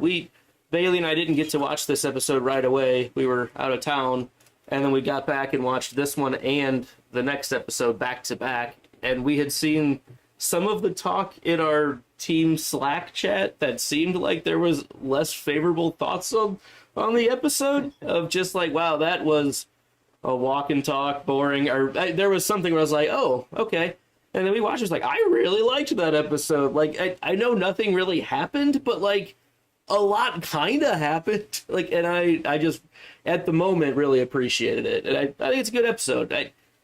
A lot of almost things happen. There's a lot of things in motion, and I like the building. anticipation. I think my thought was like, I think last episode 5, I was like, I didn't think that was a very strong one. I was like, this one kind of in the same ballpark of that. I can agree with that. I can't say that this one was good and that one was bad. I can understand that. I didn't watch them directly back to back to have that that'd be like season interesting. lull. We were just starved for it at the time that we watched it. We were like, and It's been 2 weeks since probably we colors. watched. It's been 2 weeks. Yes, take a drink, enjoy it. Like, It kind of feels like 2 years, right? it felt like It 2 did. years. Bailey. I am Bailey of House Blend. Our house words are, but first, coffee. Our house sigil is a mermaid on a field of green. And final thought, I sure can't wait to see where the rest of this season goes. And look at that, we're finishing just in time to go watch episode 7, as if we were recording this not 3 weeks late. Yeah. But the time is working All out. right. Yeah. Hey, You time as could well. go watch episode 7 now if you would like. Exactly. All right. So become a Patreon. Learn more at patreon.com/stayimaginary. For all the ways to help keep the Bear Bank full, check out the podcast that.com/support us. Look for us on YouTube under Drawbridge Media. Follow us on Twitter and Instagram under @KnowAndDrink. Send us a digital raven at knowandrink@gmail.com. Subscribe, like, rate, and leave comments on iTunes and YouTube. And don't forget to hit that notification bell. Next week, or hopefully next week, it's the plan. We should be covering the rest of it. Should be. We'll see how we're feeling, but should be covering the rest of it all in one go. We'll see how it goes, though. But until next time. As always, don't turn your back on the wolf pack. As always, I need more caffeine. As always, winter's coming, and so am I. That still makes me chuckle. And as always, thanks for being here. Stay imaginary. Bye.